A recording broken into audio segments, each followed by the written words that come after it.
कोई ऑब्जेक्ट बना, एक ऑर्डर बना हमारे पास, ऑर्डर का ऑब्जेक्ट, एक बना पेमेंट का, एक कोई कंपोजिट ऑब्जेक्ट बना जिसमें कंप्लीट आ रहा हो कि भाई ये प्रोडक्ट, ये ऑर्डर और ये स्टेटस, ये आईडी XYZ बना ऐसा। तो इसका मतलब ये काम हमें किस में करना पड़ेगा, एक और क्लास बनानी पड़ेगी और उसके ऑब्जेक्ट में ये सारा काम कराना पड़ेगा। बात समझ में आ रही है?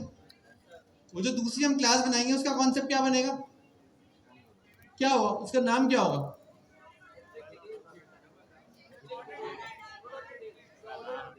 अभी हम क्या कर रहे हैं यहाँ पर, ऑर्डर पे करने का मतलब क्या है, मैंने चीज खरीद ली ना, तो नाम क्या समझ में आ रहा है, जिसमें हम पे भी कर रहे हैं ऑर्डर भी ले रहे हैं, पूरा नाम क्या है? चेकआउट भी बोल सकते हैं, ऑर्डर चेकआउट बोल देते हैं। कितने लोगों को पता है अभी हम क्या बात कर रहे हैं, ऑर्डर चेकआउट का नाम जो यूज कर रहे हैं? ऑर्डर चेकआउट क्यों बना रहे हैं हम, रीजन, ताकि ये सारी जो कॉलिंग हो रही है मेथड्स की, वो कहां पर कॉल हो, ऑब्जेक्ट के उसमें कॉल हो। बना ले चेकआउट के नाम से क्लास। अभी ऊपर की क्लासेस भूल जाए, अभी जो क्लासेस हम बना रहे हैं सिर्फ उसको देखें। क्या नाम रखा हमने, ऑर्डर चेकआउट, या ऑर्डर प्रोसेसर भी बोल सकते हैं। ऑर्डर चेकआउट में हमें क्या क्या चाहिए, अजान का ब्रेक हम ले रहे हैं, और एक चीज को गौर से सुन लें, जो समझा है ये बात आपने अपने माइंड में रिपीट करनी है कि अभी तक हमने क्या क्या कोड करा अपने खुद के माइंड में।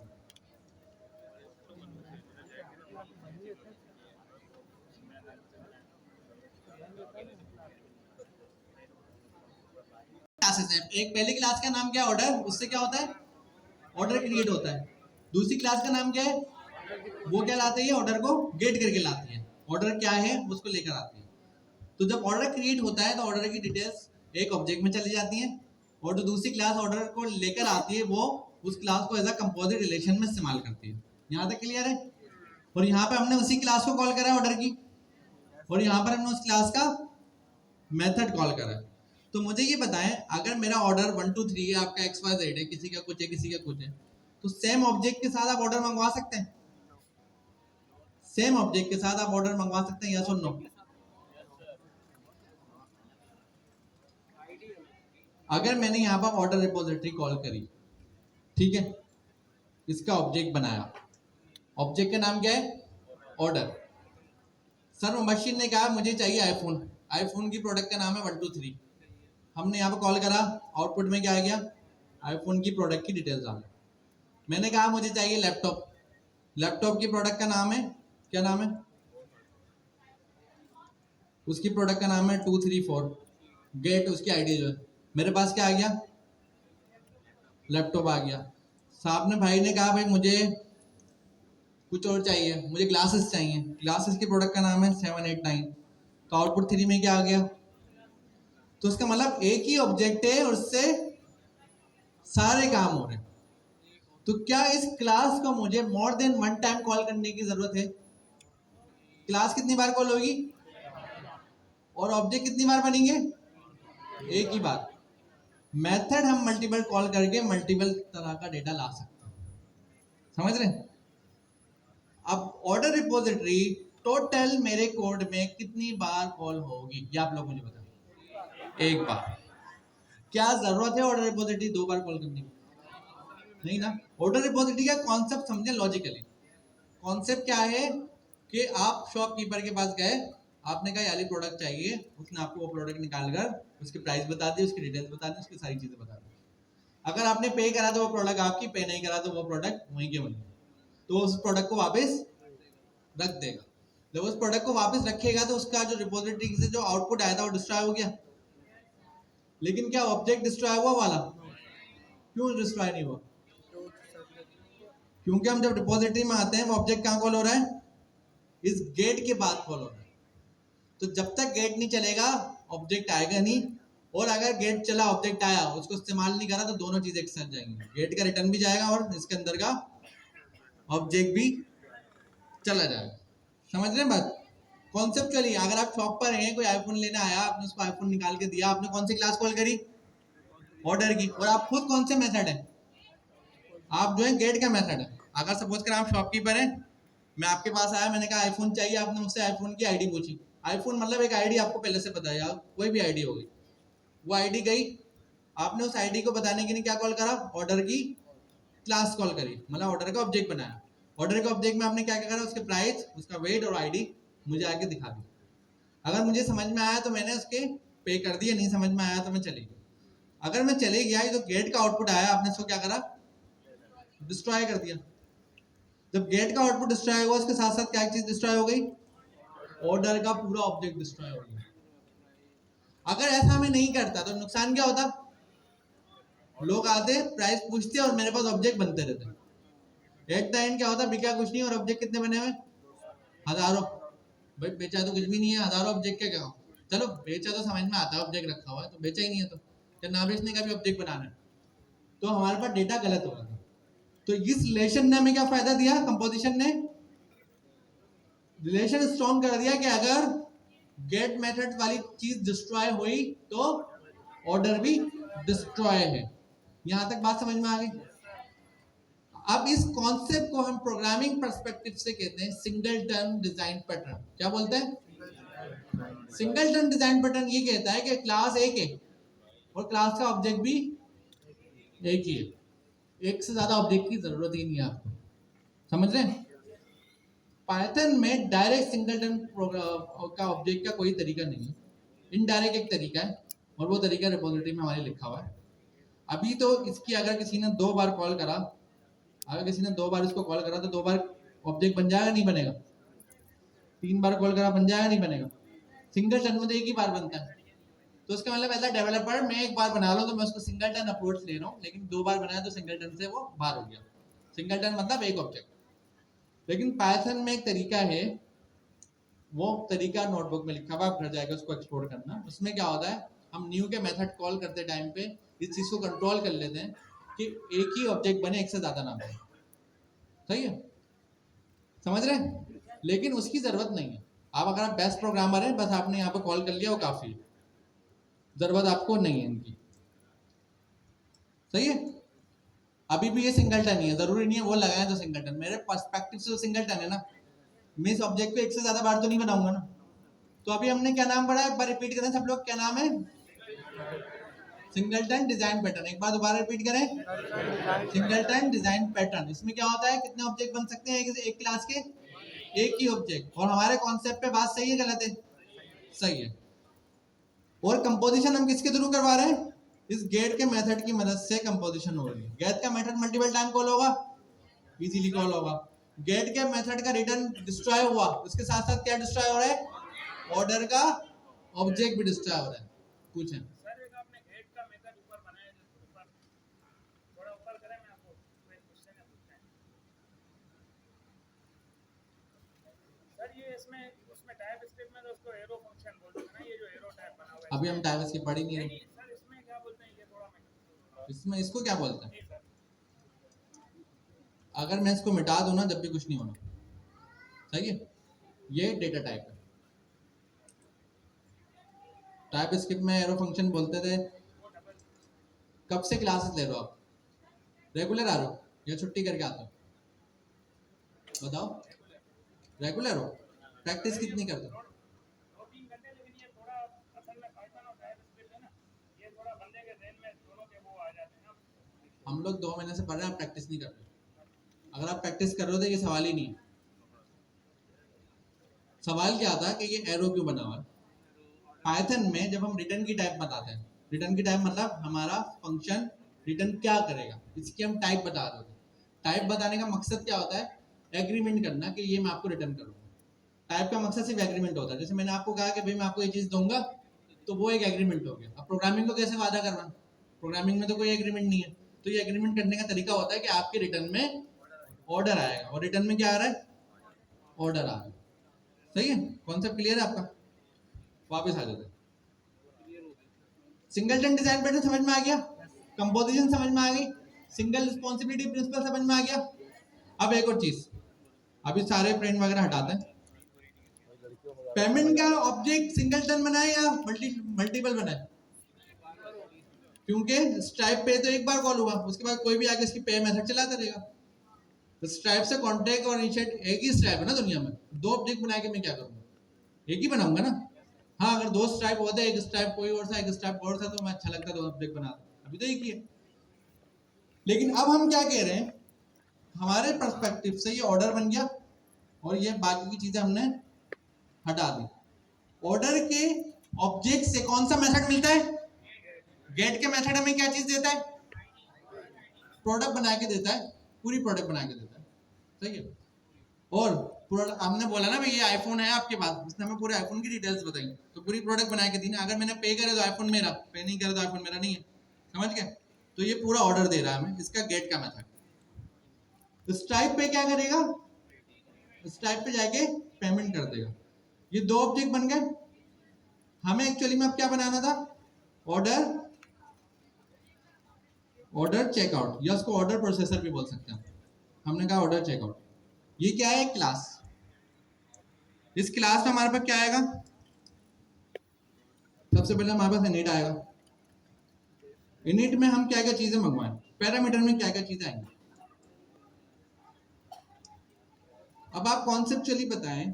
ऑर्डर चेकआउट, ऑर्डर चेकआउट मतलब दुकान पे आप आए, आपने दुकानदार को बोला मुझे आईफोन दिखाओ, तो दुकानदार ने कौन सा मेथड कॉल करा था? गेट का। गेट का मेथड कौन सी क्लास का था? ऑर्डर रिपोजिटरी का। ऑर्डर रिपोजिटरी की क्लास जो है वो दुकानदार पहले से कॉल करके बैठा हुआ था, जो आपके आने पे कॉल करी। सिंगल टन है, आपके आने से पहले से कॉल करी। उसने दुकान सुबह खोली, उसने क्या करा? ऑर्डर रिपोजिटरी चला दी। अब जो भी आता जाएगा गेट का मेथड चलता जाएगा। 10 लोग आए, 10 गेट के मेथड चलेंगे। सही है। इसी तरीके से अगर 10 लोग आए, वो 5 लोगों ने खरीदा, तो कितनी बार पेमेंट का मेथड चला? 5 बार। और पेमेंट का ऑब्जेक्ट कितनी बार बनेगा दुकान में? एक ही बार उसने पेमेंट काउंटर बना दिया। सही है। अब आगे बढ़ते हैं। अब दुकान पे आते हैं, लोग आते हैं, पेमेंट करते हैं, पेमेंट करने के बाद आगे जाता है सामान, पैक होके आपको दे देगा। पैक मतलब चेकआउट हो रहा है कि भाई ये चीज आपकी, thank you so much for the shopping. तो वो हम यहाँ पे सर्विस बना रहे हैं। अब चेकआउट करते वक्त अगर आप सोचें आप चेकआउटर हैं, आप चेकआउट कर रहे हैं दुकान पर बैठ के, आप क्या क्या चीजें देखेंगे? कौन सी प्रोडक्ट है और कितना पे हुआ या नहीं हुआ, ये देखेंगे। तो आपको कितने ऑब्जेक्ट चाहिए? आपको कौन सा ऑब्जेक्ट चाहिए? पहला ऑर्डर का ऑब्जेक्ट चाहिए। दूसरा ऑब्जेक्ट आपको कौन सा चाहिए? पेमेंट का। तो ये आप अपने पास मंगवा सकते हैं पैरामीटर में। पहले का काम क्या रखेंगे? मॉडल, और इसकी डेटा टाइप क्या लिखेंगे? ऑर्डर। एग्रीमेंट कर लिया कि आपके पास ऑर्डर ही आएगा, कुछ और नहीं आएगा। डेटा टाइप दी है, सॉफ्ट एग्रीमेंट। इसके बाद हमने क्या कहा? पेमेंट। पेमेंट में हमने क्या आया? डेटा टाइप हमारी पेमेंट में क्या आ गया? Stripe processor. हो गया। नीचे हमने उसको सेल्फ करके मंगवा लिया, यहां पर है। अब देख लें, अब आ रहा नजर? काफी है इतना। अब ऑर्डर चेकआउट में हमारे पास कौन से नाम से फंक्शन कॉल होगा? चेकआउट के नाम से होगा। हमने कहा ऑर्डर चेकआउट में चेकआउट। चेकआउट में क्या क्या होगा? ये इसने कुछ और ही बना दिया।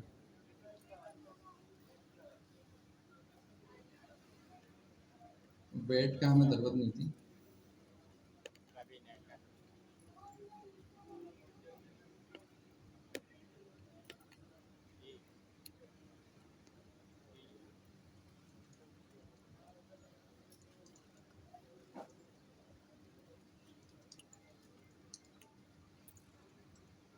अभी इतना ही रखते हैं। हमने क्या करा है चेकआउट में? आप चेकआउटर है, आपको कितने ऑब्जेक्ट मिले? कौन कौन से ऑब्जेक्ट मिले? ऑर्डर का और पेमेंट का। पेमेंट के ऑब्जेक्ट में क्या था? स्ट्राइप प्रोसेसर था। और ऑर्डर के ऑब्जेक्ट में ऑर्डर का ऑब्जेक्ट था। ऑर्डर के ऑब्जेक्ट के पास कौन सा मेथड था? गेट का। पेमेंट के ऑब्जेक्ट के पास कौन सा मेथड था? रन का। तो जब आप इन दोनों को चलाएंगे वन बाय वन, आपके पास काम हो जाएगा। तो आपने क्या चलाया? पहले चेकआउट। पहले आपने कौन सा कॉल करा? ऑब्जेक्ट ऑर्डर का। और ऑर्डर का जब आपने ऑब्जेक्ट कॉल करा, तो यहाँ पर आपने क्या मंगा लिया? ऑर्डर को रखवा लिया। सही है। एक्चुअली में इस ऑर्डर से मुझे चाहिए क्या? ऑर्डर की डिटेल पूरी आ रही है मेरे पास, लेकिन मैं क्या चलाऊंगा? ऑर्डर डॉट, क्या चलाएंगे? ऑर्डर डॉट गेट में चलेगा हमारे पास, यह चलेगा। और इस गेट में क्या पास होगा, आईडी कहां से लेकर आए, यहां से लेकर आए, ऑर्डर आईडी किसको दे दी हमने, गेट को। ठीक है, यहां पर हम इसको ऐसे कर सकते थे डायरेक्ट, क्योंकि ऑब्जेक्ट तो हमारे पास आ रहा है, ऐसे हो सकता था। बात एक ही है, दो लाइन में लिखें, एक लाइन में है तो ऑब्जेक्ट ना। तो एक्चुअली में इस लाइन को खाली देखें और गौर से समझें, इस लाइन में हो क्या रहा है। इस लाइन में एक ऑब्जेक्ट कॉल हो रहा है और उस ऑब्जेक्ट को एक आईडी जा रही है, और वो आईडी किसको मिल रही है, चेकआउट के फंक्शन को जो भी कॉल करेगा वो आईडी देगा, और आईडी किसको पास हो जाएगी, ऑर्डर को, और ऑर्डर उस आईडी के बदले में क्या लाएगा, प्रोडक्ट की डिटेल ला देगा। आपके पास जब कोई आगे आईडी देता था तो आप उसको क्या क्या बताते थे, प्राइस, वेट और आईडी बता देते थे, यही होता था।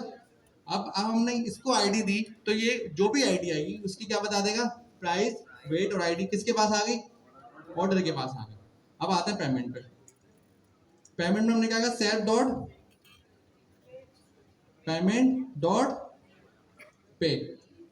पे को हमें क्या देना है, ऑर्डर के जो प्राइस आ रहे हैं वो हमें पे को देना है। यहां तक कॉन्सेप्ट सही है। अगर कोई भी इस चेकआउट सर्विस को कॉल करेगा, एक्चुअली में हो क्या रहा है चेकआउट पे, ऑर्डर की डिटेल्स फेच होकर आ रही हैं और स्ट्राइप को पेमेंट जा रही है, और बदले में हमें क्या बता रहा है रिजल्ट में,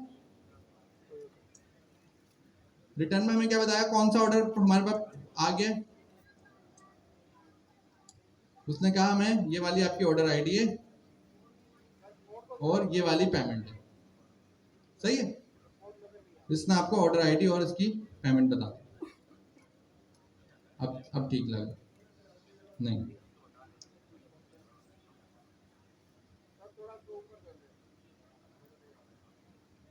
अब सही है। रिटर्न में हमने क्या करा है, सिर्फ और सिर्फ एक बात बता दी कि ये ऑर्डर आईडी और ये पेमेंट आपको मिल रही है, ठीक है। हम इस रिटर्न को एक स्ट्रिंग भी बना सकते हैं, मसला नहीं है, अगर किसी को टेंशन हो रही है।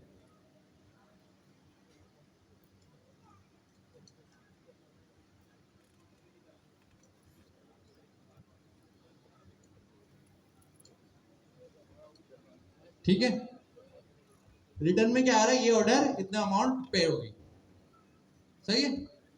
या हम बोलेंगे थैंक यू, ऑर्डर आईडी ये है और ये पेमेंट, समझ गए।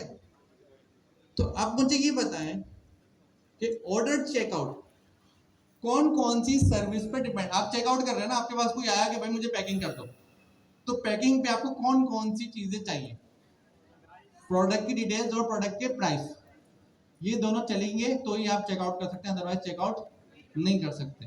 तो ये ऑर्डर चेकआउट किस किस पे डिपेंडेंट है, ऑर्डर पे और दूसरे नंबर पे पेमेंट पे। तो ये हैज अ रिलेशन हो गया या इज अ रिलेशन हुआ, हैज अ रिलेशन हुआ। अब ये रिलेशन जो है स्ट्रॉन्ग है या वीक है, कैसे स्ट्रॉन्ग है, कि अगर चेकआउट खत्म हुआ यहां से तो क्या पेमेंट का ऑब्जेक्ट, पेमेंट की बात नहीं कर रहा, पेमेंट का ऑब्जेक्ट और ऑर्डर का ऑब्जेक्ट, आप दुकान खोली आपने सुबह सुबह, आपने कैश काउंटर लगाया, उसको हम बोल रहे हैं स्ट्राइप चेकआउट। ये वाला जो कॉल हुआ ना, ये आपने कैश काउंटर लगाया, जहां पर जो जाके पैसे देंगे, काउंटर आपने सुबह सुबह लगा दिया। ये कौन है, ये दुकानदार के पास एक बंदा आया हुआ जो क्या करता है, जो आप प्रोडक्ट बताते हो आपको लाके दिखा देता है। ये दुकानदार ने कब कॉल करे, सुबह जब दुकान खोली उसने, दोनों ऑब्जेक्ट को कॉल करा, एक बंदा खड़ा हो गया जो क्या कर रहा है, ऑर्डर दिखा रहा है, और ये कौन है, यहाँ पर भी एक बंदा खड़ा हुआ जो पैसे ले रहा है। तो ये दो ऑब्जेक्ट कब बने, दुकान दबा सब खुली जब ही बंद है, ठीक है। कस्टमर आया, कस्टमर ने कहा मुझे ये चीज चाहिए, चेकआउट। चेकआउट पे हमने कस्टमर से क्या मांगी, सिर्फ और सिर्फ आईडी। तो एक्चुअली में कस्टमर के आने पे क्या चीज कॉल हो रही है,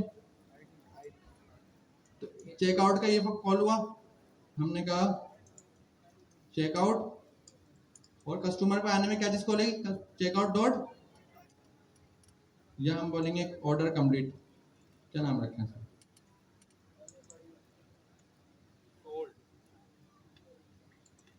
आप समझ में आ रहा है। इस चेकआउट को क्या पास करा, कोई भी आईडी, ये नहीं। तो देखा जाए तो दुकानदार के पास कितने लोग हैं, कितने ऑब्जेक्ट हैं, तीन ऑब्जेक्ट है। पहला जो ऑर्डर की सारी डिटेल्स जानता है कि कौन सी चीज कहाँ रखी है। दूसरा जो बोलता है मुझे सिर्फ पेमेंट दो।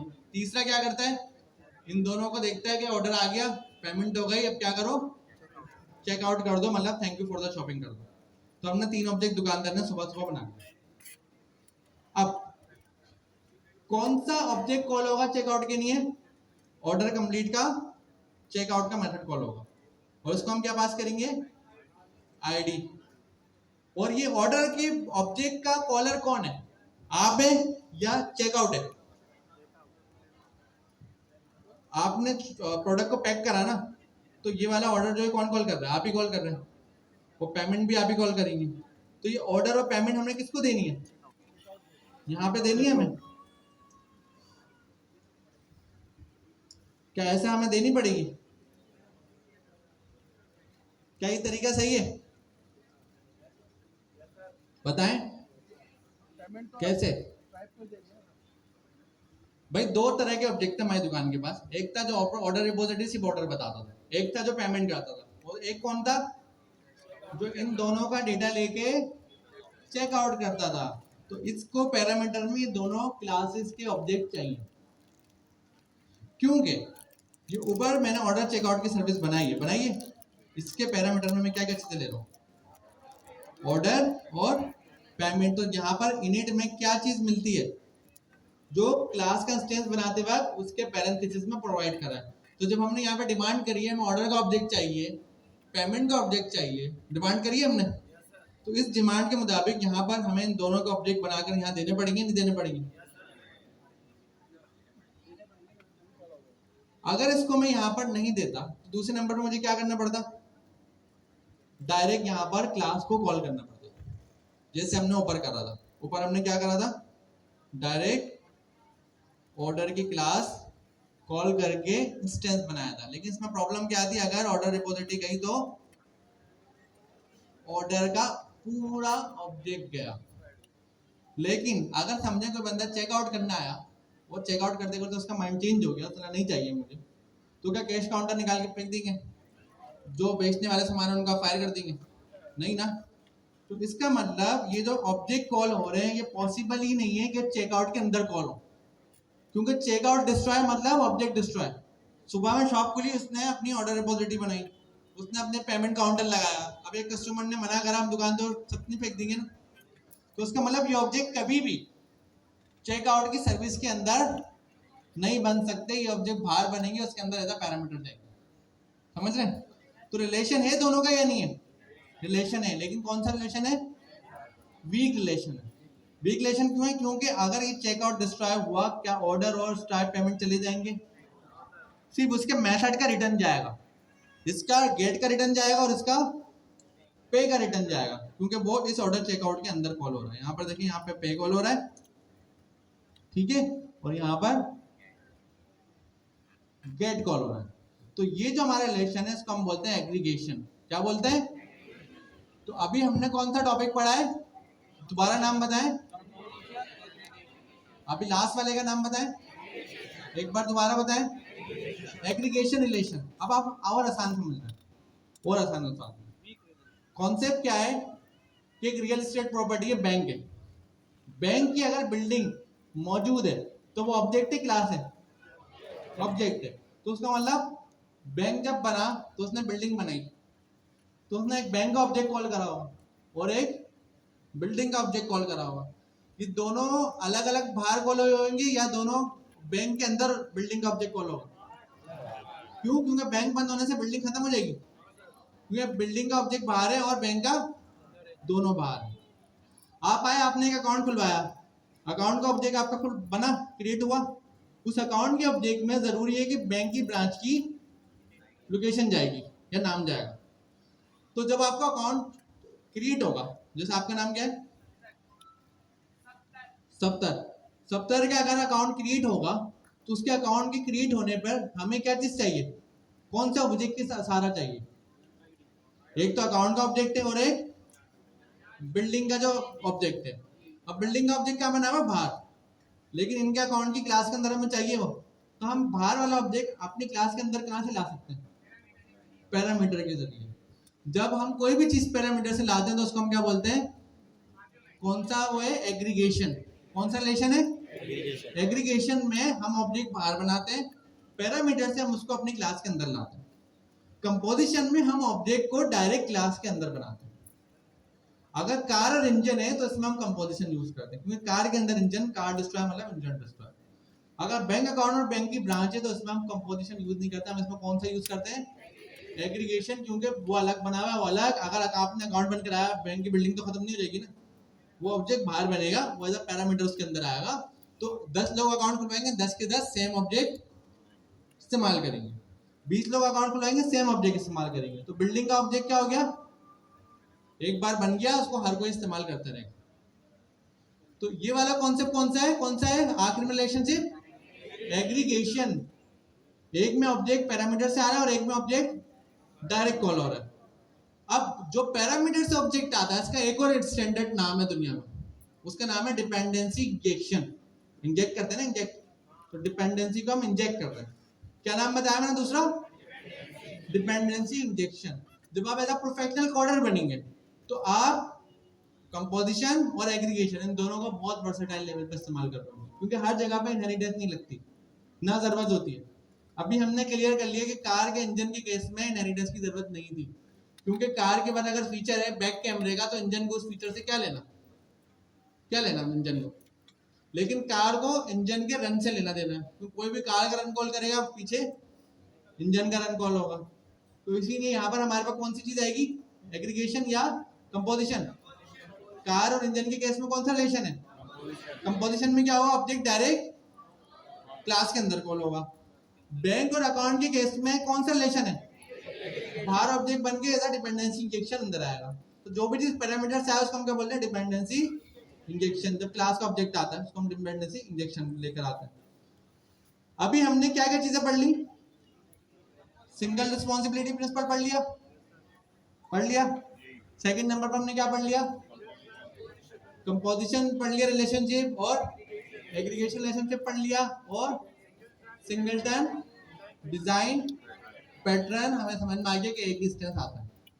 अब एक स्टेप आगे आता है, एक स्टेप आगे आगे हम क्या बोलते हैं, हम बोलते हैं एक प्रॉब्लम हो गई। प्रॉब्लम क्या है, बड़ी सिंपल है, स्ट्राइप पेमेंट प्रोसेसर लगा हुआ है, हमें पेपल भी लगाना, क्या करें, कैसे, इसी को एडिट करें या अलग क्लास बनाएं। सिंगल रिस्पॉन्सिबिलिटी फॉलो करेंगे तो अलग बनाएंगे, फिर उसको मैनेज कैसे होगा, बैलेंस कैसे होगा। बना लें, एक क्लास बना लेते।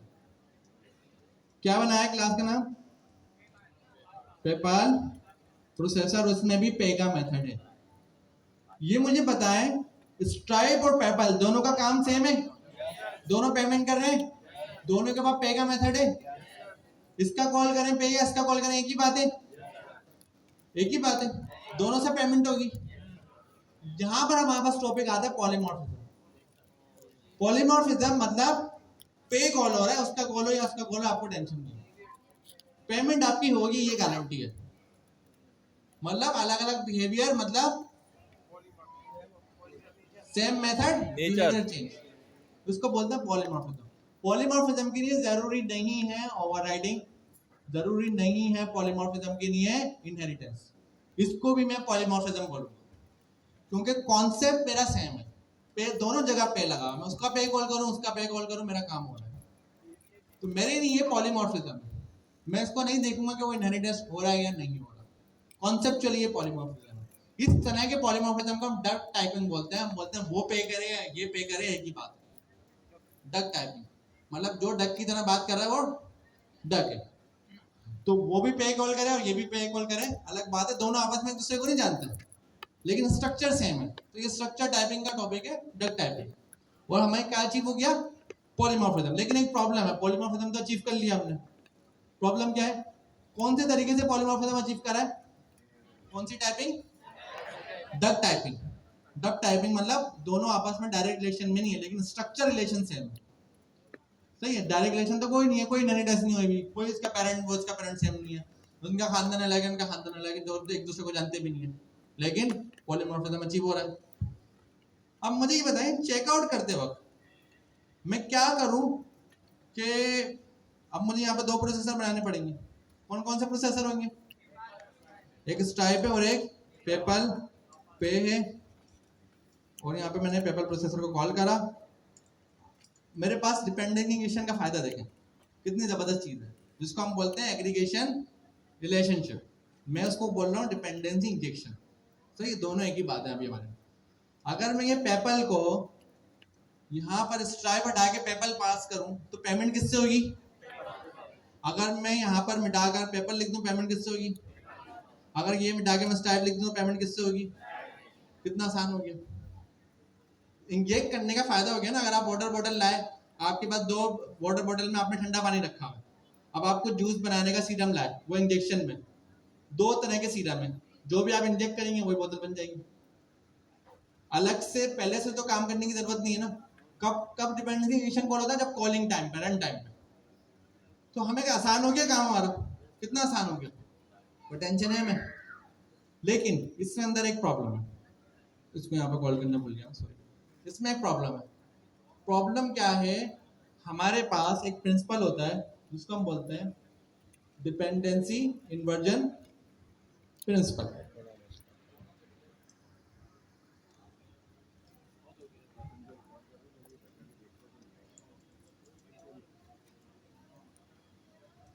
डिपेंडेंसी इन्वर्जन प्रिंसिपल क्या बोलता है?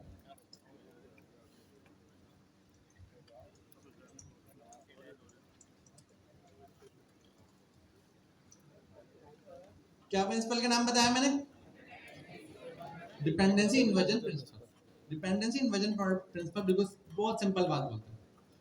पहले वो ये कहता है जो जो आपकी डिपेंडेंसीज है, जो जो डिपेंडेंसीज है। पहली बात, हमारे पास यहाँ कोई डिपेंडेंसी है या नहीं? कहाँ है?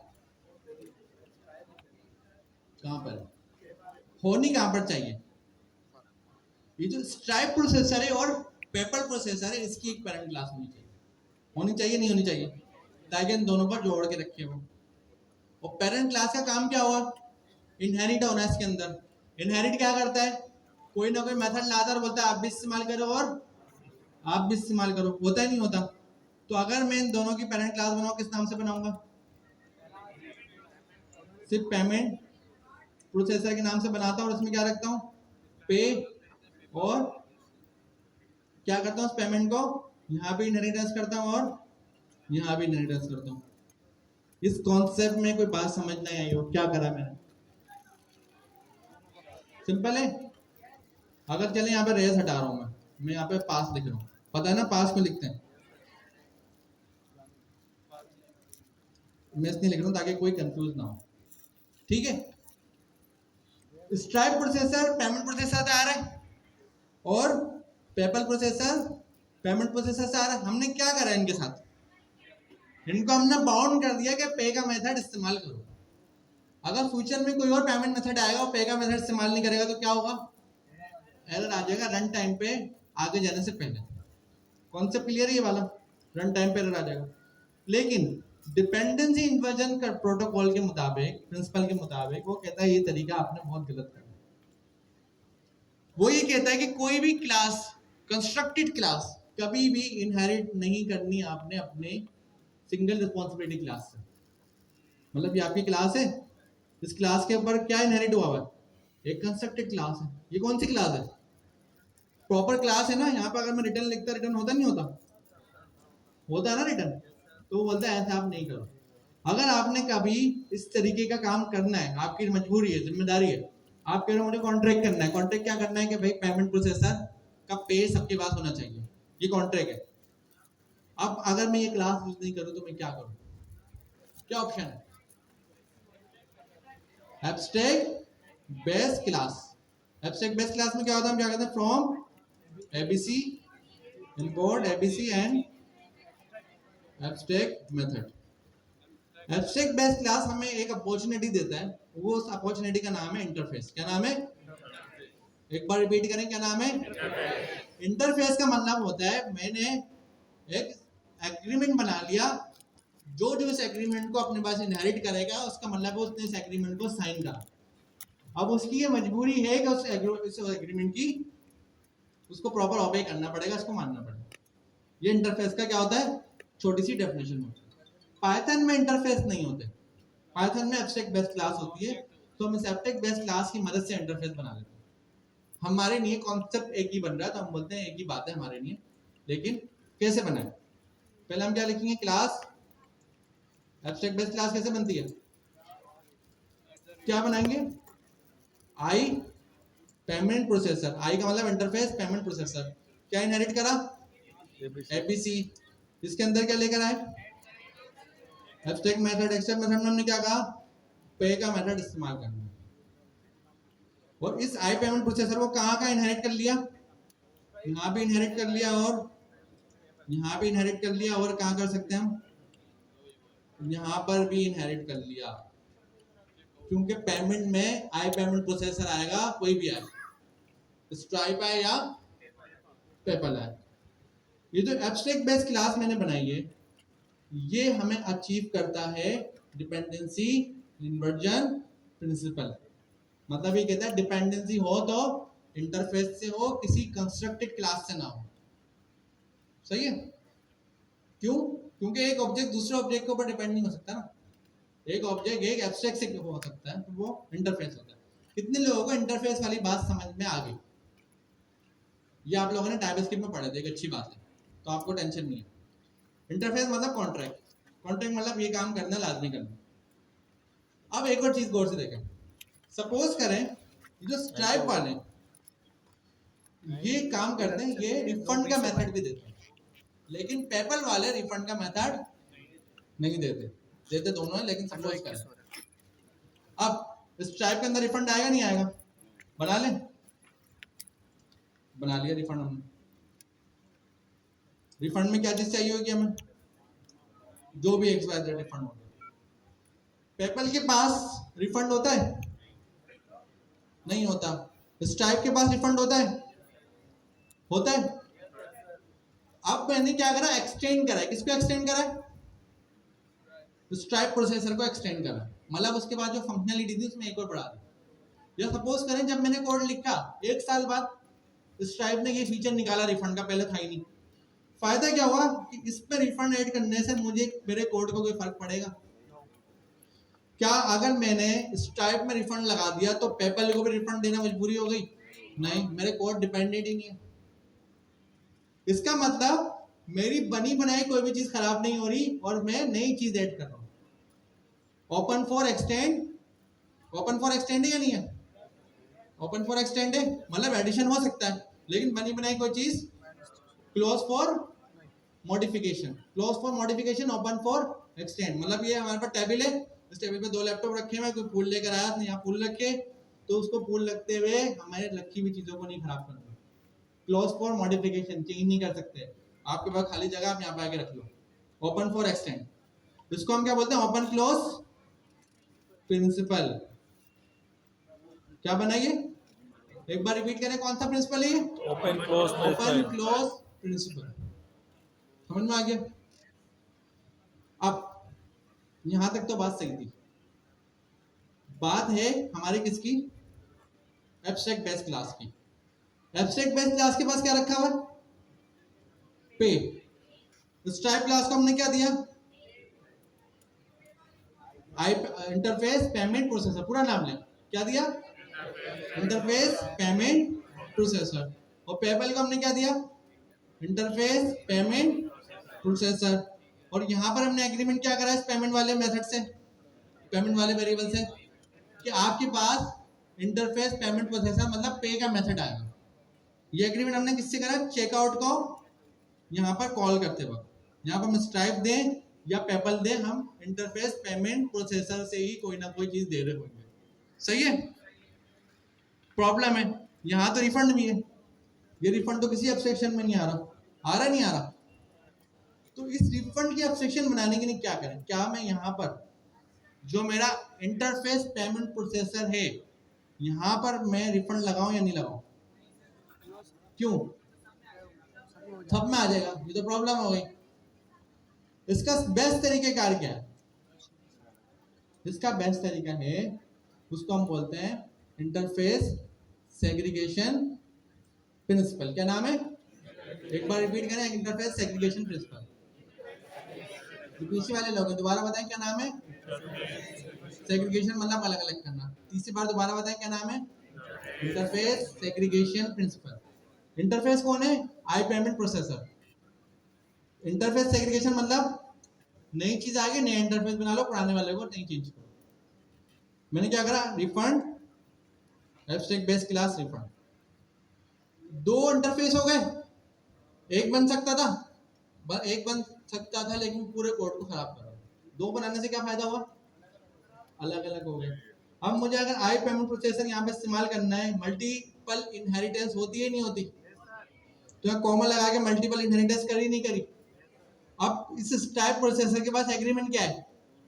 पेमेंट भी करनी है और रिफंड भी करना है। इस पेपल प्रोसेसर के पास एग्रीमेंट क्या है? सिर्फ पेमेंट करनी है। चेकआउट के पास जब पेमेंट मेथड जा रहा है तो उसको हमने क्या एग्रीमेंट दिया हुआ? आई पेमेंट प्रोसेसर।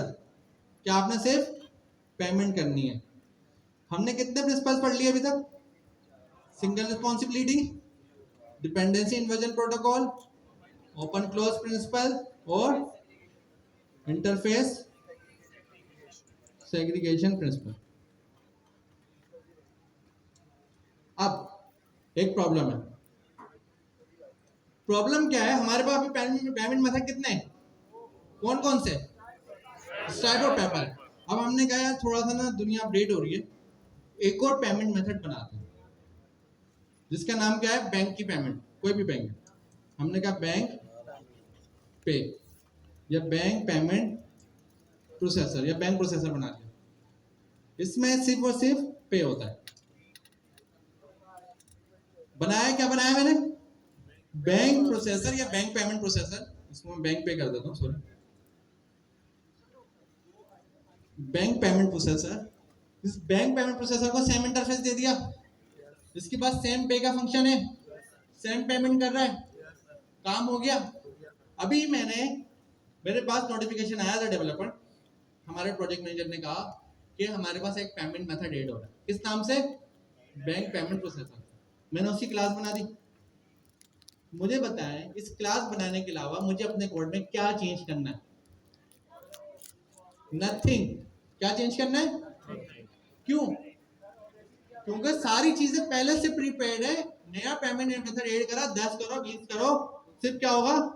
यहाँ पर आते वक्त सिर्फ एक ऑब्जेक्ट बन जाएगा। ऑब्जेक्ट तो बनना सिमिलर सी चीज है, उसमें तो कोई मसला नहीं है बैंक पे के नाम से। और जब भी कोई आएगा वो कहेगा मुझे स्ट्राइप से पे नहीं करना, मुझे किससे पे करना है? मुझे बैंक से पे करना है। तो हम यहाँ पैरामीटर उसको पास कर देंगे, जितने भी चाहे लगाएंगे। हम तो यहाँ पे डिपेंडेंसी एक्शन कॉल कर रहे हैं ना, हमारे पास कोई भी आए। लेकिन मुझे ये पता है बैंक पे में जो भी आए, मेरे पास पेमेंट मेथड ऐड हुआ, हम जाते हैं अपने चेकआउट पे। ये हमारा ऑर्डर चेकआउट है। इस ऑर्डर चेकआउट के पैरामीटर में क्या क्या आ रहा है? ऑर्डर और पेमेंट। ये इस पेमेंट को यहाँ पर इस्तेमाल कर रहा है। कहाँ पर? यहाँ पर इस लाइन में इस्तेमाल हो रही है, नहीं हो रही है यहाँ पर? मुझे बताएं नया पेमेंट मेथड ऐड होने से इसको कोई फर्क पड़ रहा है? ये सरप्राइज होगा कि नई चीज आगे मुझे क्यों नहीं बताया? क्यों नहीं होगा सरप्राइज? क्योंकि ऊपर इसके पास हमने क्या डेटा टाइप लगाई हुई है? आई पेमेंट प्रोसेसर। आई पेमेंट प्रोसेसर का मतलब क्या है? रन का मेथड, रन का मेथड, पे का मेथड लाजमी आएगा। तो इससे एग्रीमेंट क्या है हमारा? पे के मेथड का। अब मैं पीछे कुछ भी लगाऊं, कोई भी पेमेंट मेथड लगाऊं, उसको लेना देना ये कहेगा बस पे के साथ आ जाओ, कुछ भी लेकर आ जाओ। तो अगर मेरे पास नया कोई कोड आया, नया प्रोवाइडर आया, नया पेमेंट मेथड आया, मेरा जो पेमेंट मेथड था चेकआउट का, वो सरप्राइज हुआ या नहीं हुआ? दुकान पे कैश पे एक बंदा बैठा हुआ था जो सबकी पेमेंट लेता है, वो सरप्राइज हुआ कि ये नई चीज क्या आ गई? नहीं हुआ। तो ये सरप्राइज ना होना, इसको हम बोलते हैं कौन सा? लिस्को सब्स्टिट्यूशन प्रिंसिपल। इसमें क्या होता है? नई चीज आ गई लेकिन कोई सरप्राइज ही नहीं हुआ, क्योंकि हमारे पास इंटरफेस था, हमने इंटरफेस को इनहेरिट करा, हर जगह पर वो इंटरफेस इनहेरिट है। नई चीज आ गई, कोई सरप्राइज नहीं हुआ। तो अगर हम इसको सेट कर लें, आप सबके पहला लेटर पढ़ के मुझे बताएं एक मिनट, पहला लेटर क्या है? S, single responsibility principle. SOLID। क्या आगे ये? Solid design principle. पहला क्या है? Single responsibility. दूसरा क्या है? Open close. तीसरा है लिस्को सब्स्टिट्यूशन। चौथा है इंटरफेस सेग्रीगेशन। पांचवा है डिपेंडेंसी बजट प्रोटोकॉल। ये प्रिंसिपल हमें अलाउ करते हैं कि हम कोर ऑब्जेक्ट ओरिएंटेड डेवलपमेंट करें। वरना एक सवाल होता है, ऑब्जेक्ट ओरिएंटेड तो मुझे आती है, लेकिन कैसे इस्तेमाल करूं? मुझे कैसे कोई आगे इन्फोर्स करे, कोई रूल बताए कि इस रूल से आप ऑब्जेक्ट ओरिएंटेड करो। सॉलिड प्रिंसिपल मुझे अलाउ करता है कि अगर आप इसको फॉलो कर लो तो आप खुद ब खुद ऑब्जेक्ट ओरिएंटेड में आ गए। तो हमने क्या क्या चीजें पढ़ी हैं? तो सॉलिड पढ़ा है, इसके साथ साथ कंपोजिशन, एग्रीगेशन, डिपेंडेंसी इंजेक्शन और सिंगलटन डिजाइन पैटर्न। अब एक पैटर्न और होता है, उसका नाम होता है फैक्ट्री डिजाइन पैटर्न। नाम एक बार बताएं। Factory design pattern. Factory design pattern क्या कहता है? वो कहता है कि जो आपने अलग अलग ये ऑब्जेक्ट कॉल करेगा ना, स्ट्राइप, पेपल, बैंक, आप इसको भी एक क्लास में कॉल करो। मतलब इसको बाहर कॉल नहीं करो, इसको एक क्लास में कॉल करो और उस क्लास में आप इफ एल्स लगा दो कि अगर स्ट्राइप हो तो याला, अगर पेपल हो तो याला, और अगर बैंक हो तो याला। ऑब्जेक्ट फिर आप क्या भेजोगे उसके पास पैरामीटर में? सिर्फ नाम, पेपल, बैंक और क्या होगा? स्ट्राइप। और वो क्या करेगा? अपने ये फैल्स के मुताबिक इनका ऑब्जेक्ट बना के आपको रिटर्न में दे देगा। सिर्फ ये कॉन्सेप्ट है। मतलब वो कहते हैं आपके पास इतने सारे पेमेंट के ऑब्जेक्ट है ना, ये किसी के भी, आप उसको अलग अलग कॉल नहीं करो। आप मेरे पास आओ और मुझे बताओ कौन सा कॉल करना है, मैं कॉल करूंगा, मैं इफ एल्स लगाऊंगा, आपसे पूछूंगा कौन सा कॉल करना है, आपके जिससे इससे मैच होगा वो कॉल हो जाएगा। फैक्ट्री डिजाइन पैटर्न हमारे कब काम आता है? जब हम कोई असेंबली लाइन बना रहे हो। कंपनी है, एक कंपनी बनाती है, टोयोटा की कंपनी है, वो टोयोटा लैंड क्रूजर भी बना रही है और वो टोयोटा करोला भी बना रही है। अब फैक्ट्री के पास आया क्रिएट, वो पूछेगा ना क्या क्रिएट? हमने क्या करोला, तो उसने कौन सा क्लास कॉल करी? करोला की। अगर कोई आया, उसने कहा लैंड क्रूजर, उसने कौन सी क्लास कॉल करी? अगर हम ऐसे बाहर बनाते तो फैक्ट्री को आगे कोई ऑर्डर दे सकता था? कौन देता ऑर्डर? फैक्ट्री तो बाहर है, ये तो अलग अलग दुकानें बनी हैं, ये अलग है, ये अलग है, ये अलग है, ये अलग है। तो फैक्ट्री कहता है कि आप इसको बाहर नहीं लेके जाओ, बल्कि एक फैक्ट्री बनाओ, उस फैक्ट्री में इनको कॉल करो, फैक्ट्री में जो ऑर्डर आएगा उसको कॉल करेगा। सिर्फ ये कॉन्सेप्ट, सिर्फ एक क्लास एडिशनल हो जाएगी, उस एक क्लास में एफएस लग जाएंगे, एक मेथड बन जाएगा और वो मेथड रिस्पॉन्सिबल होगा इनको कॉल करने का। सिर्फ ये कॉन्सेप्ट है। फैक्ट्री डिजाइन पैटर्न प्रोफेशनली कोई 1% इस्तेमाल होता होगा, कोई ज्यादा इस्तेमाल नहीं होता, क्योंकि वो कॉम्प्लेक्सिटी क्रिएट करता है। जरूरत है तो इस्तेमाल करो, अदरवाइज नहीं करो।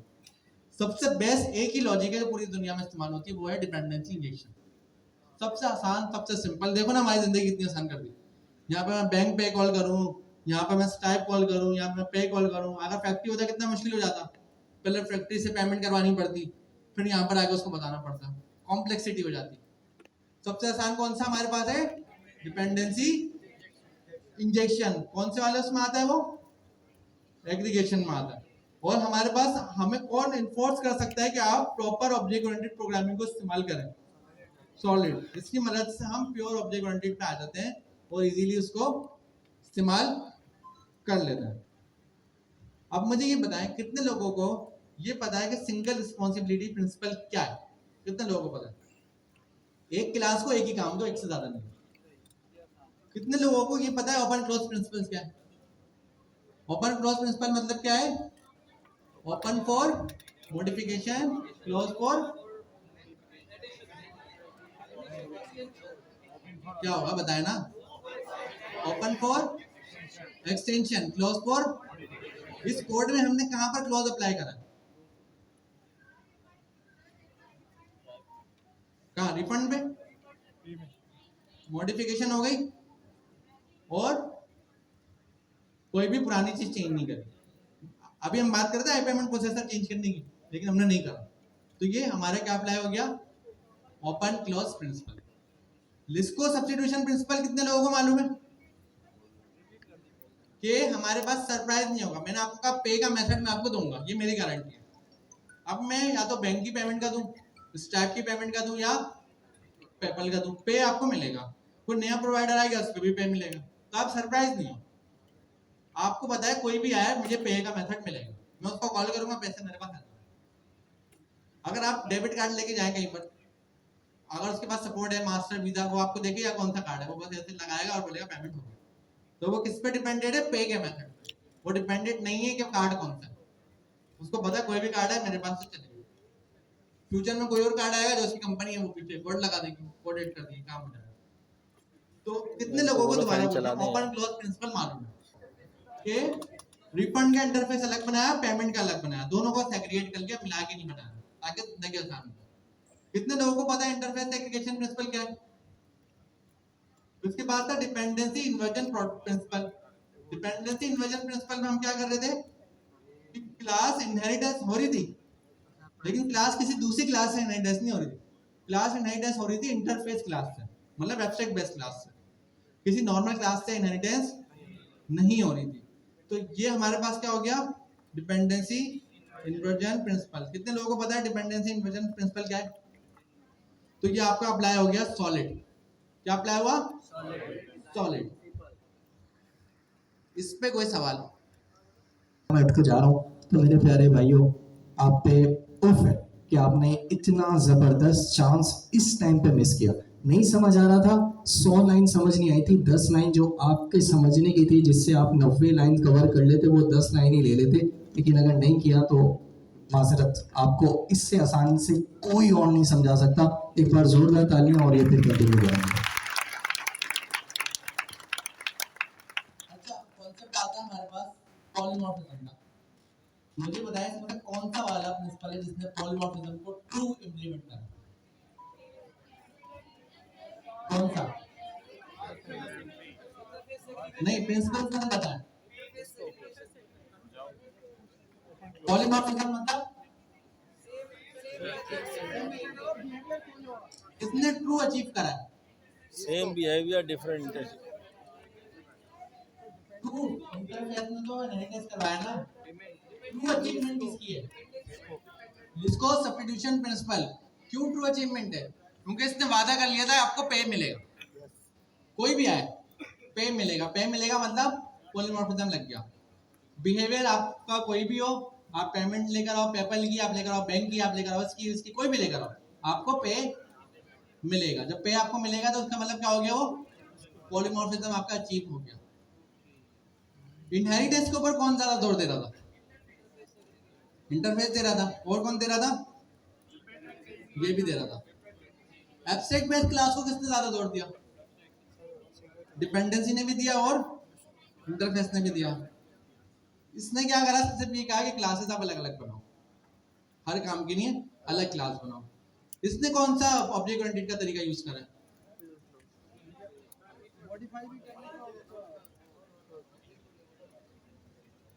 इसने कोई डायरेक्ट कोई इतना खास काम नहीं करा, जिसने सिर्फ एक्सटेंड के ऊपर काम करा है। देखा जाए तो इसमें इंप्लीमेंट हो रहा है पॉलीमॉर्फिज्म, इनहेरिटेंस भी हो रहा है, लेकिन डायरेक्ट कोई खास काम इसने करा नहीं। यहाँ तक तो बात हमें समझ में आ जाती है। मुझे ये बताएं, आप लोगों को ये बात मालूम है कि पॉलीमॉर्फिज्म क्या होता है? आप लोगों को ये बात मालूम है कि इनहेरिटेंस क्या होता है? मुझे ये बताएं, आप में से कितने लोगों को पता है एब्स्ट्रैक्शन क्या होता है?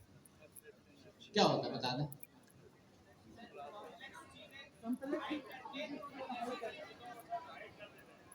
वो कैसे रहा है इससे फर्क नहीं पड़ता, क्या करना है इससे फर्क पड़ना चाहिए। तो अब मुझे ये बताएं, यहाँ पर एब्स्ट्रैक्शन कहाँ पर अचीव हुई है? जब हमने यहाँ पे बैंक पे पास करा और इसने बैंक पे को चेकआउट में इस्तेमाल करा, तो उसको क्या पता था इस पेमेंट से क्या आएगा? इस पेमेंट का पे यूज करना है। उसके पीछे क्या वर्किंग हो रही है इसको लेना देना था। तो ये क्या हो गई? हमारी एब्स्ट्रैक्शन अचीव हो गई कि वो ये देख रहा है कि कॉल क्या करना है, ये नहीं देख रहा वो कॉल हो कैसे रहा। एब्स्ट्रैक्शन अचीव हो गई। तो हमारे पूरे ऑब्जेक्ट ओरिएंटेड के पिलर्स इसमें इस्तेमाल हो गए। अब एक और एब्स्ट्रैक्शन होती है जिसको इस्तेमाल करने के लिए हमें लगाना पड़ता है डेकोरेटर। डेकोरेटर डेकोरेटर का बड़ा सिंपल कॉन्सेप्ट आता है। अगर हम यहाँ पर लेकर आए, कॉन्सेप्ट हम ऐसे रखते हैं डेकोरेटर का। सपोज करें मैंने एक फंक्शन बनाया, फंक्शन का नाम है एडिशन, और इसमें मैं x, y पास कर रहा हूँ, रिटर्न में x प्लस y रिटर्न कर रहा हूँ। इसमें हमारे पास डेफ से बनेगा। अब इस फंक्शन को मैंने यहाँ प्रिंट करवाया, एक आउटपुट बनाया और इसको यहाँ प्रिंट करवा दिया। ठीक है, होपफुली कोई कंफ्यूजन नहीं हो। 3 प्रिंट हो गया। अब मुझे डेकोरेटर अचीव करना है। डेकोरेटर अचीव करने का मतलब ये है कि इस फंक्शन के ऊपर इसकी करंट लॉजिक को नहीं छेड़ना, बल्कि इसमें कुछ मजीद डेकोरेशन करनी है, मजीद कुछ इम्प्लीमेंटेशन करनी है और उसको काम मुझे करके देना है। तो इसका मतलब ये फंक्शन मुझे यहाँ पर कॉल नहीं करना। अगर ये अचीवमेंट मुझे करनी है तो मुझे क्या करना पड़ेगा? अगर ये अचीवमेंट मुझे करनी है तो यहाँ पर मैं एक और फंक्शन बनाऊंगा, उसका नाम रखूंगा, मेरी डेकोरेशन संभालेगा, डेकोरेशन, सही है, कुछ भी नाम रख दिया मैंने। और ये मुझसे बदले में एक फंक्शन लेगा और फंक्शन को क्या करेगा? रिटर्न में कैसे कॉल कर देंगे फंक्शन को? ऐसे कॉल हो जाएगा। क्या करना है? अगर मैंने यहाँ पर सपोज करें एक डेकोरेटर फंक्शन बनाया है, सिर्फ कॉन्सेप्ट देने के लिए बता रहा हूँ। इस फंक्शन में फंक्शन आ रहा है रिटर्न में, तो यहाँ पर मुझे एडिशन डायरेक्ट कॉल करने के बजाय अगर इस एडिशन को मैंने यहाँ पास कर दिया तो क्या होगा? मैं लाइंस खत्म कर देता हूँ।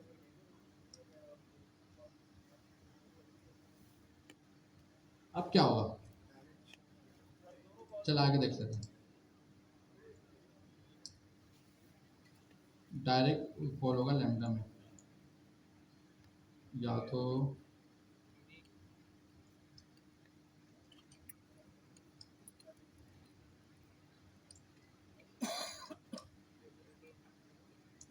थोड़ा मुझे ऐसे करना पड़ेगा।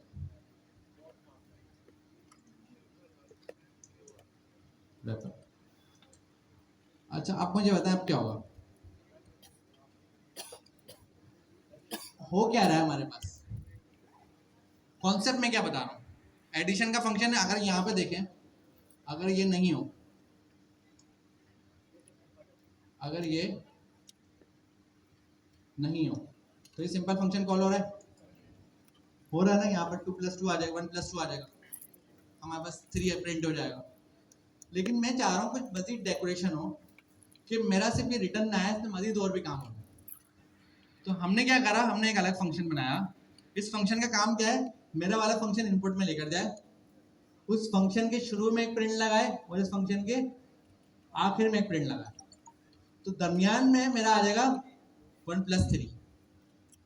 तो अगर देखा जाए तो मैं अपना फंक्शन किसी और को दे रहा हूँ एज अ पैरामीटर, और उसको कह रहा हूँ मेरा फंक्शन कॉल करो, और कॉल करने से पहले और कॉल करने के बाद कुछ काम करो। ये कॉन्सेप्ट आता है डेकोरेटर का। इस डेकोरेटर की एक और एग्जांपल बड़ी अच्छी समझ में आ जाएगी आपको, अगर हम दूसरे इसको पर्सपेक्टिव से सोचें। डेकोरेटर को इस्तेमाल करने का तरीका क्या होता है? मैं डायरेक्ट लगाते हैं, इसको इस तरीके से कॉल करते हैं और अपना आउटपुट देख लेते हैं। ये तो अलग आ गया, चलें जो भी आ गया, बिफोर, आफ्टर एंड 3 आ गया। डेकोरेटर का एक कॉन्सेप्ट में हमें क्या चीज मिली? यहाँ पर रिटर्न मैंने यहाँ कराया, रिटर्न से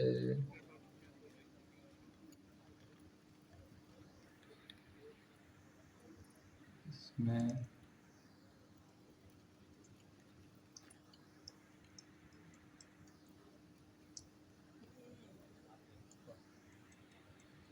चलें अभी इसको ऐसे चला देते। कॉन्सेप्ट क्या बिल्ड हुआ हमारे पास? कॉन्सेप्ट ये बिल्ड हुआ इस खाली इस मेथड को देखें।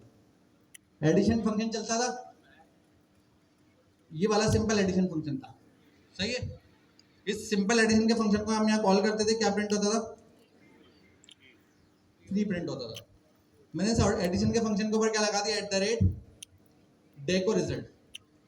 अब मैं उसी फंक्शन को कॉल कर रहा हूँ, कोई चेंजेस नहीं है, सेम फंक्शन कॉल हो रहा है, लेकिन रिजल्ट क्या प्रिंट हो रहा है?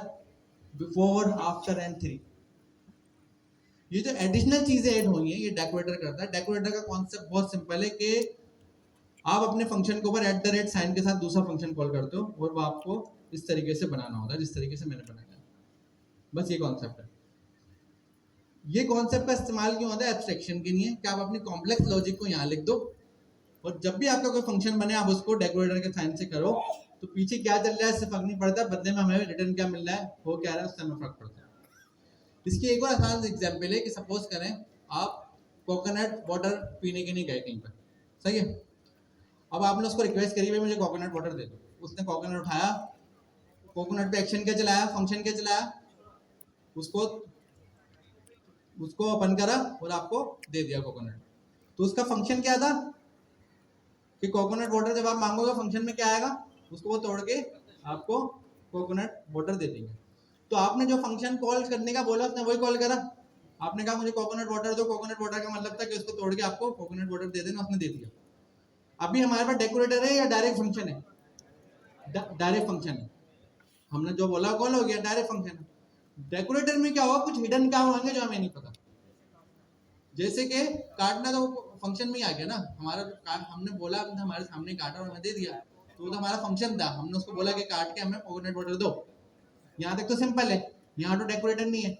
डेकोरेटर मतलब कुछ एडिशनल चीजें जो हमें रिक्वेस्ट नहीं करनी लेकिन वो आएंगी। जैसे कि दुकान वाले ने क्या कहा कि लोग आते हैं कोकोनट वाटर मांगते हैं, दे देते हैं, मैं अपने पास एक एम्प्लॉय हायर करता हूँ, उस एम्प्लॉय का काम क्या है, तो जैसे कोई कोकोनट वाटर मांगेगा, तो ये मेरा काम है कोकोनट वाटर देना, मैं रियल फंक्शन हूँ। रियल फंक्शन मतलब मैं उसको तोड़कर कोकोनट दे देता हूँ। जो मेरे पास कस्टमर आता था मुझे बोलता था कोकोनट वाटर, मैं उसको बना के दे देता था। दुकानदार ने एक और एडिशनल बंदा हायर कर दिया, उसने कहा यार अमीन भाई कोकोनट जो दे रहे हैं इससे हमारे कस्टमर जा रहे हैं, कुछ डेकोरेशन करो। दूसरे बंदे ने कहा एक काम करो, कस्टमर आएगा वो बोलेगा कोकोनट वाटर, वो बोलेगा अमीन भाई को, लेकिन उसको क्या पता अमीन भाई कौन है, वो तो जो देखेगा दुकानदार उसको बोलेगा। तो सामने काउंटर पे मैं खड़ा हो जाऊंगा, लेकिन वो कॉल किसको करेगा, वो तो अमीन भाई को कॉल करेगा भाई कोकोनट वाटर दो। अब जो नया बंदा है वो तो कोकोनट वाटर नहीं दे रहा, वो तो एक एडिशनल बंदा प्रॉक्सी के तौर पे आ गया मेरे पास जो बीच में खड़ा हुआ। अब वो बंदा मुझे बोलेगा अमीन भाई आप कोकोनट वाटर दो, और मैं उसको कोकोनट वाटर दे दूंगा। अब उसका फायदा क्या हुआ उसको हायर करने का, ये तो एक्स्ट्रा खर्च हो गई ना, कि एक बंदा हमने हायर कर लिया। पहले लोग मुझसे आके बोलते कोकोनट वाटर मैं बनाता रहा देता था, अब लोग आगे बाय डेफिनेशन मुझसे ही बोल रहे हैं, वो मुझे ही कह रहे हैं कोकोनट वाटर, लेकिन उनको क्या पता मैं कौन हूँ, उन्होंने मेरा ही नाम कॉल करा, लेकिन सामने कौन कॉल हुआ, वो बंदा। उस बंदे ने मुझसे बोला अमीन भाई इनको कोकोनट वाटर दो, मैंने बनाकर उस बंदे को दिया, उस बंदे ने आगे दे दिया। तो इसका मतलब इस डेकोरेटर अगर मैंने लगाया तो इस एडिशन को कौन कॉल कर रहा है, बजाहिर तो मैं कॉल कर रहा हूँ, लेकिन रियलिटी में कौन कॉल कर रहा है, डेको रिजल्ट कॉल कर रहा है। और मैं किसको कॉल कर रहा हूँ, डेको रिजल्ट। मतलब मैं अगर दुकान पे गया तो मैंने किसको कॉल करा था, एडिशन को, कि भाई कोकोनट वाटर दो, यस एडिशन का नाम हम कोकोनट वाटर रख लेते हैं।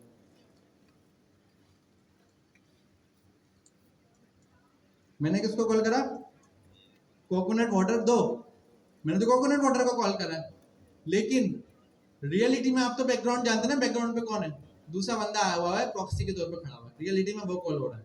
तो जब मैंने कोकोनट वाटर कॉल करा तो एक्चुअली में कॉल कौन हो रहा है, डेको रिजल्ट कॉल हो रहा है। मैं कर किसको रहा हूँ, इसको, लेकिन पीछे क्या हो रहा है, ये कॉल हो रहा है, मेरा वाला कॉल नहीं हो रहा। वो मेरा वाला फंक्शन कौन कॉल कर रहा है, दुकानदार। मेरा वाला फंक्शन कॉल कौन कर रहा है, जो नया बंदा हायर हुआ है। तो आप आए, आपने कोकोनट वाटर बोला, आपने किसको कॉल करा, इसको, लेकिन बैकग्राउंड पे क्या हो रहा है, ये कॉल हो रहा है, ये आपसे छुपाया जा रहा है, आपको दिखा हो रहा है लेकिन कॉल ये हो रहा है। और इस कोकोनट वाटर को कौन कॉल कर रहा है, ये बंदा। फायदा क्या है इसका, क्यों एडिशनल बंदे लगे, फायदा बता दो। अब जब मेरे से लोग कोकोनट लेने आते थे तो मेरा काम तो कोकोनट देना था, मैं उसको दे दूंगा, बात करा, उस बंदे को हायर करा, उससे लोगों ने कोकोनट की रिक्वेस्ट करी तो उसने मुझसे कोकोनट लिया, मुझे कॉल करा उसने, साथ साथ में उसने अपने पास एक ग्लास दिया, ग्लास में कोकोनट वाटर को पुट करा और उसमें स्ट्रॉ लगाई, उसमें फूल लगाए, अच्छा सा डिजाइन करा और कस्टमर को दे दिया। कस्टमर ने क्या मांगा था, कोकोनट वाटर। कस्टमर ने कहा था ग्लास दो, फूल लगाओ, स्ट्रॉ लगाओ, बोला था, नहीं बोला था ना, लेकिन वो किसने करा, डेकोरेटर ने। कोकोनट वाटर को तो नहीं रिप्लेस कर दिया ना, उसकी जगह पानी तो नहीं दे दिया, कोकोनट वाटर अपनी जगह मौजूद है, लेकिन काम हो गया। तो ये वो बंदा है जो हमने हायर करा था, जो क्या कर रहा था, फ्लावर्स लगा रहा था, और क्या ऐड कर रहा था, ग्लास ऐड कर रहा था, सही है, ग्लास।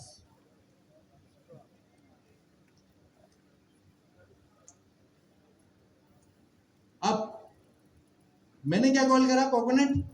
कोकोनट मिलेगा मुझे, कॉल करें। फ्लावर और ग्लास साथ आ रहे, मैंने रिक्वेस्ट करे थे, मैंने कहीं पे कहा था फ्लावर और ग्लास चाहिए। क्या मेरे फंक्शन में जो मुझे नजर आ रहा है बजाहिर, इस फंक्शन में कहीं फ्लावर और ग्लास मौजूद है? इसमें कहीं मौजूद है? ये कौन कर रहा है बैकग्राउंड पे? ये मेरे लिए हाइड है, मेरे लिए एब्स्ट्रैक्शन है। अगर मैं डेकोरेटर को निकाल दूं दुकान से, अब वो मौजूद नहीं है, अब कोकोनट वाटर के बदले में डायरेक्ट कोकोनट वाटर मिलेगा। क्या यहाँ पर कुछ डेकोरेशन हो रही है? डेकोरेशन लगाने की क्या करूंगा? @ और उस बंदे को ऊपर लगा दिया। बजाहिर लोग मुझे कॉल कर रहे हैं, लेकिन कॉल ये हो रहा है और इसका काम है मुझे कॉल करना। तो जब भी ऊपर ये इतना खतरनाक फंक्शन है, जो इनपुट में फंक्शन ले रहा है, उसको रैप कर रहा है, फिर उसको रिटर्न कर रहा है। ये कॉन्सेप्ट क्या है हमारा? कॉन्सेप्ट का नाम बताएं। डेकोरेटर। क्या नाम है? कितने लोगों को डेकोरेटर वाली बात जो है वो समझ में आ गई? जबरदस्त। अच्छा जी, अब हम आते हैं मेजर टॉपिक पे, वो है हमारा ऑब्जेक्ट ओरिएंटेड का। सर टाइम हो गया सर। जाहिर है टाइम खत्म हो रहा है। ऑब्जेक्ट ओरिएंटेड का क्या है हमारा? वाइवा। अभी आप लोगों ने क्या करना है, नेक्स्ट क्लास में आने से पहले, जो आपकी वेडनेसडे को ही होगी, बहुत अच्छे से वाइवा की प्रिपरेशन करनी है। फुल प्रिपेयर होकर वाइवा के लिए आना है, और इतना रेडी होने चाहिए कि अगर सर स्टेज पे बुला के भी आपसे कोड करवाएं तो आपके अंदर हिम्मत होनी चाहिए करने की। समझ रहे हैं? अब एक और एडिशनल चीज, हम क्लास में कुछ टॉपिक पढ़ चुके थे, जिन टॉपिक का नाम क्या था? मॉड्यूल्स पढ़े हमने क्लास में। एरर हैंडलिंग पढ़ी है। एरर हैंडलिंग आपको पता है, अपनी कस्टम क्लास भी बना सकते हैं इनहेरिट करके। पार्टेस एक बार हमने देखे थे, हमने पैकेज बनाना सीखा है, इनिट की पीवाई की फाइल बनाते हैं, पैकेज बनाना सीखा है ना, हमें मालूम है। कंपोजिशन एग्रीगेशन हमें पता है। फैक्ट्री डिजाइन पैटर्न समझ में आ गया था। सिर्फ वो क्या कर रहा था, बोल रहा था अलग क्लास बनाओ, उसमें इफेक्ट लगा के कॉल करो। कॉम्प्लेक्सिटी बढ़ा रहा है, लेकिन जरूरत हुई तो लगाना पड़ेगा। सॉलिड प्रिंसिपल समझ में आ गया। इसके अलावा ऑब्जेक्ट और ऑब्जेक्ट ओरिएंटेड दोनों का फर्क हमने शुरू आते ही बताया था, समझ में आ गया। जावास्क्रिप्ट क्या थी? ऑब्जेक्ट बेस्ड थी। पाइथन क्या है? Object oriented. 100% नहीं है, लेकिन ऑब्जेक्ट ओरिएंटेड है। इसके अलावा टेंडर मेथड ने आपको बता दिया, स्पेशल मेथड बता दिए। कॉलेबल क्या चीज है? किसको पता है? कितने लोगों को यहाँ पर मालूम है कॉलेबल क्या है? कॉलेबल टेंडर या मैजिक फंक्शन है, बिल्कुल सही बात है। आप लोगों का ये घर से असाइनमेंट होगा कि आप कॉलेबल पढ़ गए। कॉन्सेप्चुअली मैं इतना बता रहा हूँ, पाइथन में ऑब्जेक्ट मतलब डिक्शनरी कॉल हो सकती है, नहीं हो सकती? डिक्शनरी कॉल होती है ब्रैकेट के साथ। किसी ने करी है डिक्शनरी कॉल? नहीं होती ना, डिक्शनरी कॉल नहीं होती। डिक्शनरी के साथ डॉट लगता है, फिर उसकी प्रॉपर्टी एक्सेस होती है। तो ये जो हमारे पास क्लासेस बन रही थी थोड़ी देर पहले, ये क्लास बदले में क्या बना रही है? इंस्टेंस बना रही है। तो क्लास कॉल करी, प्रॉपर कॉल हुई, क्लास से बना ऑब्जेक्ट। क्या उस ऑब्जेक्ट को भी दोबारा मैं लगा दूं ब्रैकेट? क्लास से ऑब्जेक्ट बनाया, मतलब इंस्टेंस बनाया, तो किसी वेरिएबल में रखवा दिया, क्या उस वेरिएबल से दोबारा ऑब्जेक्ट बना सकता हूं मैं? यस और नो? नहीं, क्योंकि वो ऑब्जेक्ट कॉल लेंगे।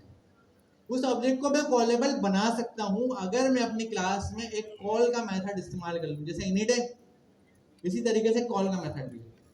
वो क्या करता है, वो अपने पास कुछ पैरामीटर लेता है और रिटर्न करता है। तो अगर आपने अपनी क्लास में, जैसे कि मेरी क्लास है, कोई भी क्लास उठा ली, इस क्लास में मैंने एक टेंडर मेथड लगाया कॉल का, और इस तरीके से कुछ भी रिटर्न करा दिया। तो जब भी जो हमने करा लिया कुछ एक्स, ठीक है, जब मैंने इस ऑर्डर रिपोजिटरी को बनाया तो बनेगी कैसे ये? अब इसको और आसान कर लेते हैं। किस तरह बनेगी?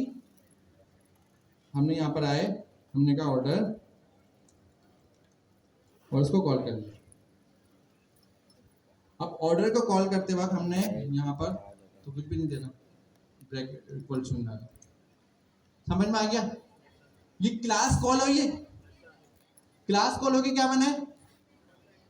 तो क्या इस क्लास को मैं बोलूंगा कॉलेबल? नो, यहाँ पर हम कहेंगे इंस्टेंटिएशन। क्या बोलेंगे? क्योंकि ये इंस्टेंस बना रही है। अगर हम इंग्लिश की ग्रामर को जानते हैं, इंस्टेंस बनाने वाली चीज को इंस्टेंटिएशन बोलेंगे ना, यही होगा ना कॉन्सेप्ट। हम अपने पर्सपेक्टिव को बोल सकते हैं कॉल कर रहे हैं, बोलना मना नहीं है, लेकिन कॉन्सेप्ट खराब हो रहा है, हम बोलेंगे इंस्टेंटिएशन।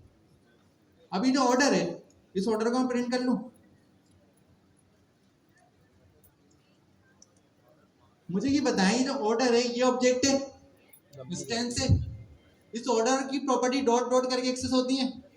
क्या इस ऑर्डर को भी मैं दोबारा कॉल कर सकता हूं? कैसे? नॉर्मली इस ऑर्डर को मैं दोबारा कॉल नहीं कर सकता, लेकिन इस बार मैं कर पा रहा हूं। वो हटा देते पहले, कोकोनट डाला साथ। यहां पर देखें, मैंने क्लास बनाई, क्लास में कुछ भी लिखा एक्सपायरेट फर्क नहीं पड़ता, उस क्लास को कॉल करा, मतलब इंस्टेंटिएशन। इंस्टेंटिएशन से हमें क्या मिला? Object, dictionary. इस ऑर्डर को मैं डॉट करके एक्सेस करता था, इस बार मैंने ऑर्डर को भी दोबारा कॉल कर दिया, और यहां पर आके मैं देखता हूं क्या आता है, एबीसी। एबीसी किसका रिटर्न है? इस कॉल के मेथड का। इसका मतलब आप अपने ऑब्जेक्ट को कॉलेबल बना सकते हो इस तरीके से। अगर ये मैंने कॉल हटा दिया और यहाँ मैंने पास लिख दिया, तो क्या आएगा ऑर्डर में? कुछ भी नहीं आया। उसने कहा ऑर्डर कॉल नहीं हो सकता क्योंकि ये कॉलेबल नहीं है। कॉलेबल बनाने के लिए क्या यूज करना पड़ेगा? कॉल का मेथड। अब इस कॉलेबल से जो बन रहा है, रिटर्न में आ रहा है, वो हमारे पास कॉलेबल है या वो भी इंस्टेंस है? कॉलेबल से रिटर्न में आया वो क्या आया? ऑब्जेक्ट आया। वो ऑब्जेक्ट इंस्टेंस है या खाली ऑब्जेक्ट है? वो इंस्टेंस नहीं है, क्योंकि इंस्टेंस जब क्लास का आता है उसके बाद बहुत सारी चीजें होती हैं, मेथड्स होते हैं, प्रॉपर्टीज होती हैं। इसका जो रिटर्न आ रहा है सिंपल स्ट्रिंग रिटर्न आ रहा है, कुछ नहीं है इसके पास। इसको आप इंस्टेंस नहीं बोल सकते, इसको आप सिर्फ बोलेंगे कॉलेबल ऑब्जेक्ट। तो हमारे पास जो पाइथन में फंक्शन है वो भी होगा ऑब्जेक्ट है, लेकिन वो तो कॉल होता है क्योंकि वो कॉलेबल फंक्शन है, कॉलेबल ऑब्जेक्ट है। पाइथन में जितनी भी चीजें आपको कॉल मिलती हैं वो सब कॉलेबल ऑब्जेक्ट है, सब क्लासेस नहीं है, क्योंकि कुछ चीजें सी में बनी है, कुछ चीजें पाइथन में बनी है, सब क्लासेस नहीं है, लेकिन सब ऑब्जेक्ट है। तो everything is a object in Python, इसीलिए हम बोलते हैं। तो हमारे पास जो क्लास में हमने कॉलेबल लगाया, इसके रिटर्न में स्ट्रिंग आया, तो हमने क्या कहा? ये ऑब्जेक्ट कौन है? कॉलेबल। लेकिन सवाल ये आता है क्लास भी तो कॉलेबल है। बिल्कुल बात सही है, क्लास कॉलेबल है, लेकिन हमारा कॉन्सेप्ट खराब नहीं हो, इसलिए हम बोलते हैं इंस्टेंटिएशन, क्योंकि क्लास भी तो कॉल हो रही है ना। क्लास की जो पेरेंट होता है, टॉप होता है, वो टाइप होता है, तो क्लास को भी हम ऑब्जेक्ट बोलते हैं क्योंकि क्लास टाइप से बना है, सही है। लेकिन हमारे कॉन्सेप्ट में क्या है? कॉलेबल। कॉलेबल नाम से एक आपके पास मेथड भी होता है, वो क्या होता है कि आप यहाँ पे डायरेक्ट इंपोर्ट कर लो कॉलेबल।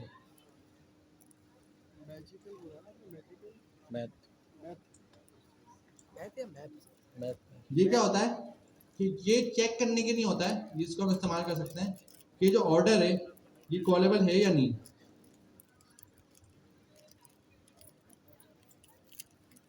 ये देखो